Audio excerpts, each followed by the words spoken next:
Yeranjala yang mekora bama jadi jenis benen ni dapat danjoga gunadulai. Kebenar namerwa mugaya. Pajong dia, onyo kue gua gun kuat. Timria raja na welu bai, tanga lewa. Mugayang makuri pagulang. Iya ko jadwana ketangaya. Lidai. Yeranjala yang mekora bama jadi jenis benen ni dapat danjoga gunadulai. Luna merwa mugaya ajong dia on makwe gwagun kwaj aya oje lalu ba tanga gura lewa mugaya makodi gwagun kema tonyeria dulu ma mer kulun madanya juwo tiam bana vera yal jamene anyele pare por ba pororande bangen wa alam na gudayan mugaya ma yelirewa tim law ma por tunyiria chulu amir kulo madanya chubo tiam bana veran ja jamne anyele kware por ba gurorania bangin wa ala na gudayan wayang anyen wa tim law ma por oga jabe na gadangaya maliri Eran jala yang beka ama de benen ni japat tangjoga gunudut remelo na me ba kaya kwa jong di on ma kwe ba kwa timere jen na welo bai tanga gura lewa mugaya makodit kwa gud gema tunyri ar chulu ma me madanyo chuo tiam bana wela jamane anyele kware por kwa gurorandia bangin wa ala na gude mugaya anyin ngoni rewa temelaw ma por tuy julu ba nyame kulum ma juwo tiam bana weran ja jamani anyele kware por kwa gurorandia bangin wa ala na gude yan mugaya anyin ngoni rewa temelaw ma por ala na yang buwe jarak por kuma jok por kega chunya ngok tien yang lau malit kuma ni nalinyal ye ngarang we jay nam de gube cham e panden ajong mayanai joy ka jige bila bi toy ti chatwala yang ngapar gudude ala na yang buwe jarak por kuma jok Word kada chunya nguka zena yang lau malit kumanya nalinyal yengarang mercai be cham we panden ajong mayan joy tanya gebila bitoin gertik patwala yang bengapar gudude jauh yit werjilian yang akelati awari argumak din mugaya penyebana nangya good ka jeng pen wonyap ucaran nya ciri gadiar ken bana taro ga jene jam tan mo yal galon ding bong tiang ala na ya gudul anyele wanang mujir dan ma wera yen diar po undan dola yi wera rijin diar agana pi Hari aru din mugaya penyebana nang jam budga jeng pen uanyap ucaran nya ciri bukan bana daro ga jene jam an mo penyu jalu undalo yang bong tiang ba ala ya ama gudul umanyele panang majir banyu unden ma ber diarpo undan ala na yang buwe cari por majok warga dia cunya ketian yang lau kemalit kumanya nalinyal yang ngarang mercai namde kube cam panden ajong mayan ne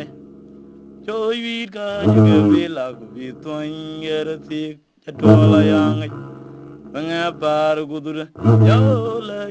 where are you? Knock a pin. I read a woman could in Moya. The Yaban Jam would go jump in one of Uchara, Chirigadia. Who can run it down? I can jump and mocking you, Jalud. Dalona de Angubon Tianga. Alana ya over good. Come on, you live one and year. When you my way, I in the other for. Undan. Iya juta guru bolda mayang law. Oi guru juba pan mariarandia. Kujang lapor. Menguriara cuma di dok yang dan law. Juta guru bol muga yang law. Oi guru juba pan mariarandia kujang lapor. Menguriara cuma di dok yang dan law. Oga jatuh ngekayunin. Unema wir ko jama yang loba timne ka yuen ma bun kudi wa jong jaran an kur pe je gwan bun dia lo ne ma ja ko lo ne de an dia mat do le boni ni da ok awa ja le wodi tere ke dan bun ma ran dia ko jodin mali ude nang ma ton de yo kum oi mit kwa bun ma ber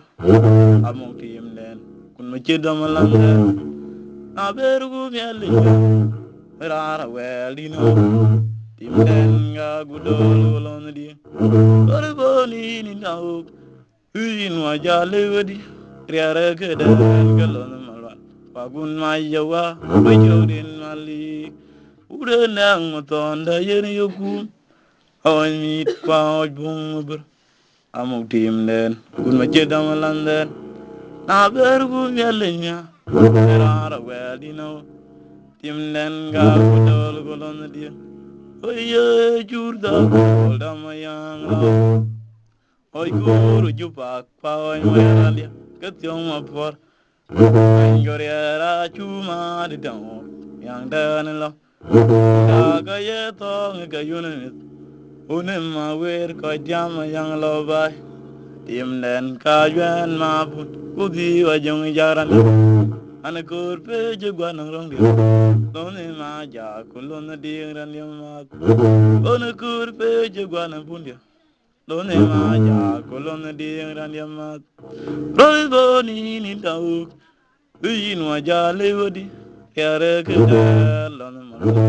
kun ma ya go yodin mali ure nang ma ton da man yoku oi mi kwa oi bun ma ber tim den ma chelu lan Rover gumyalinya, perana pedino, tim den nga gudol gulon dim. Lama ya undi de jong jeje, amo jong kenya walan, oy mayore. Anu ne pera kanya algarati kanguru walan. Ajo ajo doi yunen dong gudi e yol birnya, ayamo yamut bai. Langaria tangyo ga chedai kuden koro wala na cherio undi da ga cherio je tangaya moga manya rulande te maya ngundan rumdia na gun mulwal kudini ba yel yo ne rom ya polana undi da tenga tare ga wot bandi de tyawa undi da ga cherio je tangaya moga manya rulande te maya ngundan dem dia na gun lwal ko dine nyandia ko yuen ga na rom ja polana je tenga tari ga wot pandi de tianwa awan ma delu ma nya ro yo ga na unden ke ma yoro ang ya pengal ya ni megala na to gyong wa ran dia kwa re bola ga nya le dang pandi de tianwa jele we dang ma tong gyong wa undi da ne je teng ban aja jari ban unden ajina dari po awanya ma ya bir ero bi ken unden ma yor walan yong ya pen ya megala ma to gyong wa ya pa wa mra Ebola ganyal dang andi da tiang wa jele dang ma tong yong wa andi dan jedeng aja chari kanya unden kajina dar po jenya yo ala chele wa koi wor yeni bang dan na ya amo bioro anan kujaga jeda unan e unang igo no riar long den malwal warek por Mati gar la ya lebe edia ti gwa chin le ga unen keng yan ya man unda un tiongar yare kana undan ka ja oi ma yare jeje ma ko ja ko wor ni ro ti ga amu gar walan ma nya be ran dia kolera ma yen ko ja bo ya chola chang nya keng yane o chol le di wa ma kuriare ka daunan una tiong wa bane yo ma nya ku di wa to nyeri ra che ja yo nya ma ko cha wa ko wor ni ga amo ga walan ma nya be ran ko le ra ma yen ko ja bo ya chol du jang nyal keng yane o chol le di wa ma kuriare ka daunan una tiong wa bane yo manyanga gudi matonyeria aje jala unen dini wa kwani anyonya jiten aje diali go ana tora je ana wala bunya je bibutel ka gun malwalwa tonga wa kurodi ngraniyama to ngejenya ne rio division commando anjuma na jeta jabenini yo dini wa kwa yeli wanyon turanya une jodenga chetia di karana tora jai ana welda bunya je bibosalai ka gun malwa jomwa wa kulon di ngrandiyama tu ngejenya ne rio jebe jon komando anjuma na jeta jabenini yo Dini wa kwa yoni anyon duranya uni jedeng achetia diganyen karana to arayai ana wela bunya achebi besalai ka gunwa yong wa kulon dirani jenya yu malala jeli o akoy wornye ni bangda na yang amu garu nan gumanya jenya yu malala jeli yo koy wor nyeni banga na ya ngamu bioro wala yo ga yeda undane e unang go muria long den kagun lwal ware por wati garu la ya de lebe e diati a chin le ga unne ken yane ma tionga ken unne o jen ma ko ja ko wor nyeni roti ga amugar walan kumanya berwa kolorama yene ko ja ko ya chola jangyal dong yene chol na lady wa priya kana unda na unwa ba yo manyanga gudi ndi tanyri ra je ja da o gini wa kwa ni wanyo ran ya unda denga je ja de konya karana tora je ana welda bunya je bibutel ka gunwala joma wa kulon diran ya a tu ngejenya ne ryo division komando ko mana je ta jabenini yo ba ye bane bom ya dang ke yoni madu gwa bom ya da yang lawe e ma ku bar ke kwa wan ryar morya Tiar gumi ta ponya di tanguk yang dan le iye warga jauh nyar panen on miru medogwa ponya da yang lawe lema guriar ku baru kai kawan guriar moriya tiar gumi ta ponya di tanguk yang dan le maceng nyan dia tira yang tau ke kere mamuk kudi wajang jak kulon di randia Keng ya ta ki we we pot dori temene. Nonge pot chiria wan we pot wer chen yo. Diri po warach nge konok.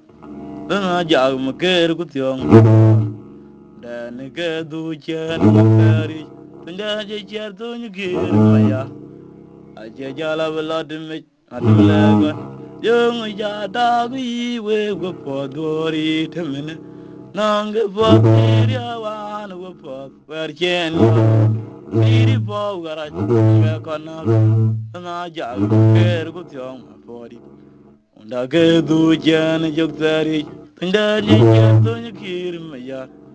Ajajala vladimir adule gana buja well gosh for the water yabu wala loy bo wa for the wonder janya on my chanava on mariare panatun mugayang pagondi de wala ave kan de dang kurbol pa on malidan yamat anake ya de maguda gunma kuma joga chot deng magor to nyari dauk maning walan gujol maduli tu je tiang bai bo the woti nya the wala loi bo ba the wunden ti janya wan me chone ma on mariare pa na tun mu ga ya pa kon ire wala nai ave kan de di dang kurbol pa on male ran ya ma anake ya de ma wudo gun ma kuma jo ya chwa deng ma kar to nyari dauk maning walan gujol maduli a choni ra a choni ma ji chol